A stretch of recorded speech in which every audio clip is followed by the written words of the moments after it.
Kasama niyo pa rin kami dito sa Mel and Joey. Kanina, sinariwa natin ang one-on-one ni Mel sa isang umamin na siya ay na-turn on sa mga malalamig na bangkay.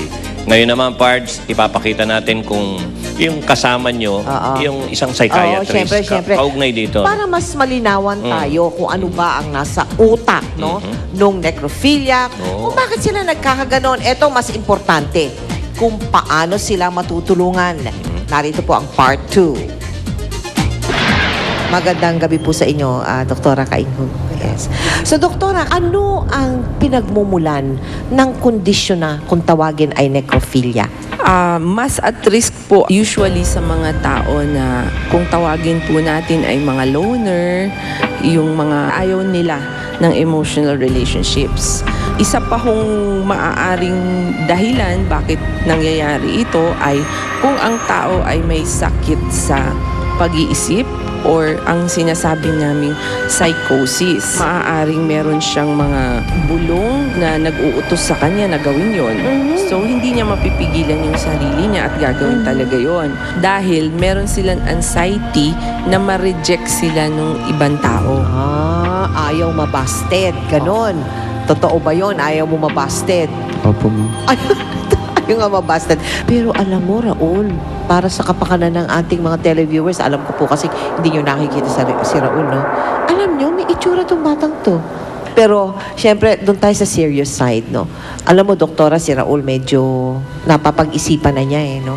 Na hindi dapat magpatuloy yung ganyang gawain.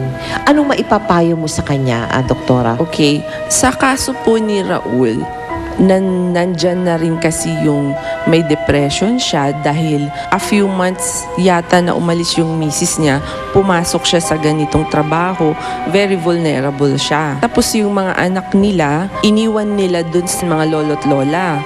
So parang naputol lahat ng kanyang social support. Tapos yung abuse of substances like shabu and alcohol. Ay, yun, meron palang ganun, Raul. Oo, kasi nakausap ko siya kanina, ang sabi niya sa akin is nagkakaroon daw siya ng parang thought or isip na nag-uudyok sa kanya na gawin yon. Teka muna, pagka ba ikaw ay nakakaisip na gumamit nung bangkay, nung kliyente, ang tawag nyo, kliyente nyo, ikaw ba'y nakatake?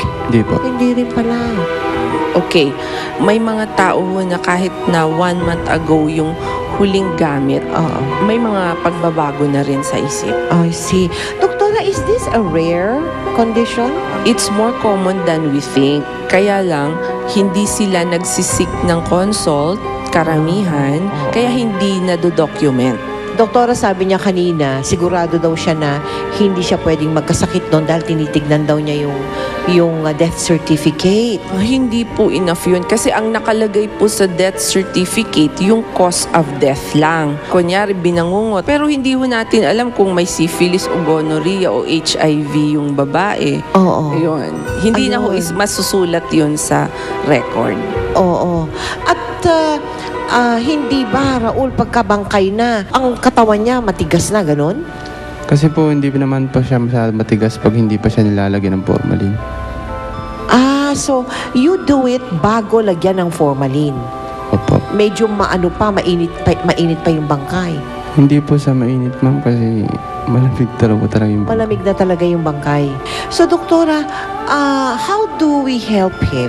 Unang-una, nandoon yung kanyang guilt feelings or conscience. Na, sabi niya, naaasiwa na daw siya. At pangalawa po, nagsabi siya sa isang tao. So, ibig sabihin, that was a cry for help na. So, ang mapapayo ko sa kanya is kumonsulta sa isang psychiatrist. Or sa iyo pupunta. Pwede rin, Doktora. Okay ba yun sa'yo, Raul? Okay lang po sa akin. Mas maganda nga yan. Open ka, ready ka. Opo. At sana nga.